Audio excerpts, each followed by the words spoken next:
Pandang, this has really been one blow after another for the families of Uvalde. First, the massacre itself, 19 children dead along with 2 teachers. On top of that, they are still waiting for several loved ones receiving treatment for their injuries in some of the nearby hospitals. And then, moreover, with the latest revelations, they are now learning that their school essentially had a door in the back of the building that was completely unlocked. There was no security present.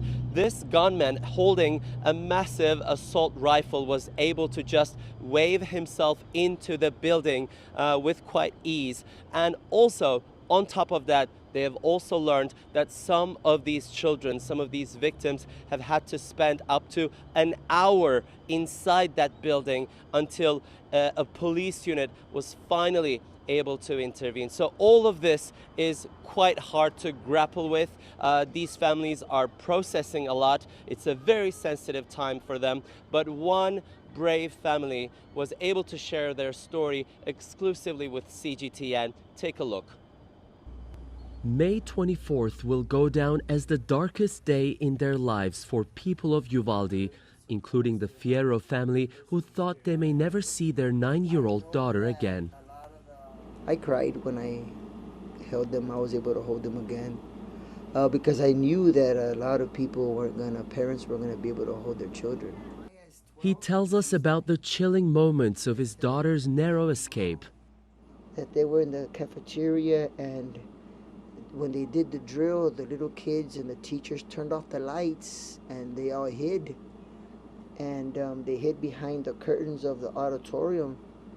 And by her account, she told my wife that you heard somebody come in and say, "Come out, little children, come out, little children. It's okay." Is that what you heard? Mm-hmm. But y'all stayed still behind the curtain? Mm-hmm. They didn't come out because they weren't sure. You knew it wasn't policemen? Yeah. She told my wife that she knew that it wasn't the policeman. So the shooter actually went in there and was asking them to come out.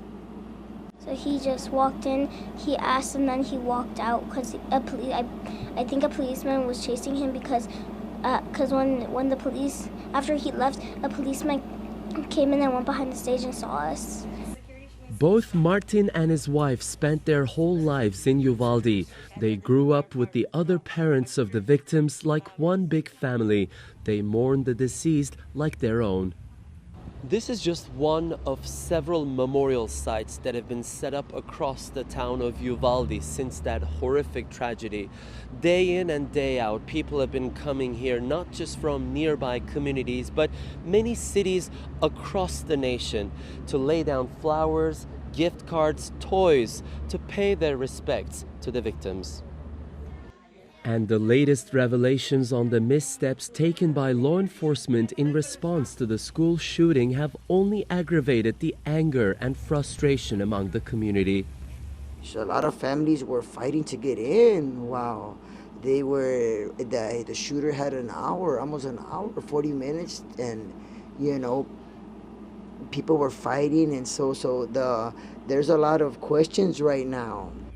Making sure the school was locked and properly secured is the least that should have been done, they say, but they do expect a lot more. In my opinion, who wouldn't want to see a stricter mandate or stricter concerning the gun violence? Not allowing anybody to just go by, a young kid to go by. More background checks, more.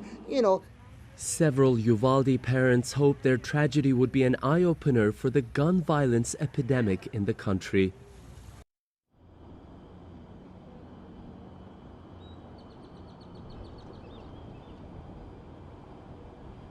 Well, this gives you an idea of just how traumatic this experience was, and many of these people, they tell us it could take not just years, but generations to overcome this kind of an experience. And they just hope that at least what they've gone through so far could be an eye-opener for the rest of the nation that is really dealing with what appears to be a gun violence epidemic. It's not just endemic to this part of the country. This happens over and over again. As you remember, it was less than 2 weeks ago that we were in Buffalo, New York, yet another mass shooting. And it's important to note that the US President Joe Biden is once again taking out precious time from his busy schedule to come out here tomorrow, that is on Sunday. And it's also important to mention that he's going to be spending pretty much his entire day here. He spared hours to meet with families and the survivors, and he's also going to meet first responders. But of course, on top of his agenda will be addressing this issue of gun violence and gun laws in this country. We've also seen a lot of Democratic lawmakers mobilize around this issue. But of course, we're not getting the same backing from the Republican Party so far. So this is not going to be a step they can take overnight. It seems we are going to be discussing this issue for many more weeks, if not months. Pandang? Thank you.